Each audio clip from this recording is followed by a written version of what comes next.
বসালাম, হ্যাঁ 103 হলো, এটা ছাড়া যাবে।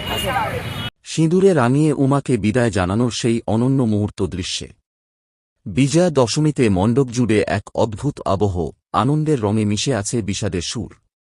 ঢাকের তালে, শঙ্খের ধ্বনি আর উলুধ্বনির মূর্ছনায় বিদায়ের ক্ষণটুকু আরও আবেগঘন হয়ে ওঠে। কদিনের জন্য ঘরের মেয়ে হয়ে আসা উমা আজ ফিরে যাবেন কৈলাসে। উৎকর্ষিণী মাতৃশক্তি সার্বজনীন পুজো মণ্ডপে চলছে সেই চিরন্তন বিদায়ের আচার। শরৎরানীর স্নিগ্ধ সাজে প্রকৃতিও আজ দাঁড়িয়ে আছে এই দৃশ্যের সাক্ষী হয়ে। মায়ের চরণে পুষ্পার্ঘ্য অর্পণ করে প্রার্থনা জানাচ্ছেন, আবার আসিবে মা, আবার আলো জ্বালাবেন জীবনে। এদিন নারীরা সিঁদুর খেলে একে অপরকে রাঙিয়ে দেন মায়ের আশীর্বাদ আর ভালোবাসার রঙে।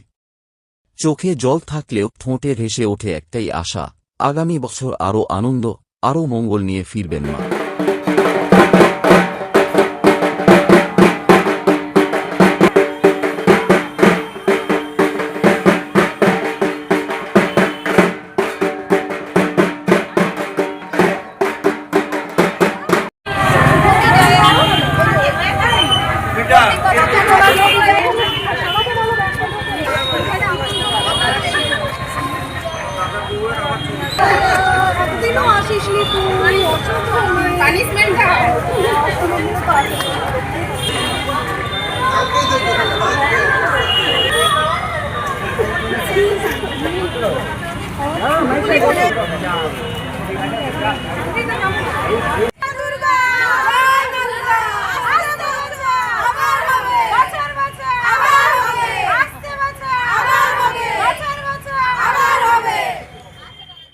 মায়ের পুজোর মাধ্যমে যে সকল সমস্যার সম্মুখীন আমরা সারা বছর হই, তারপরে সেগুলো পুনরায় বিজয় প্রাপ্ত হয়ে আমরা আবার ময়দানে নামি লড়াইয়ের। সেই আনন্দ উৎসবই শুভ বিজয়া, যেটা আমরা আজকে পালন করছি সিঁদুর খেলার মাধ্যমে।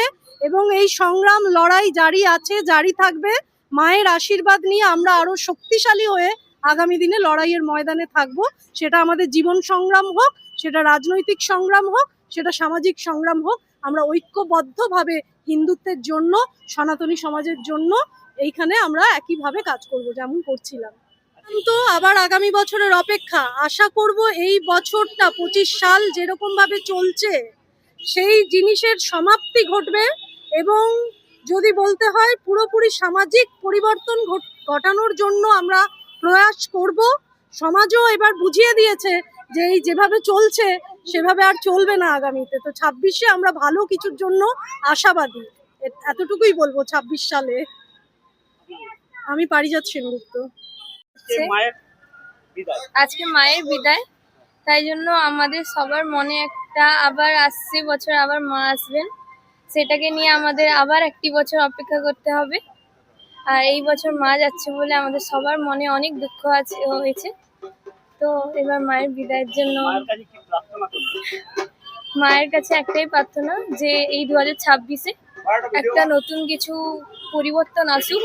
সবার মনেই একটাই আছে যে এই 2026-এ একটা নতুন কিছু পরিবর্তন আসুক।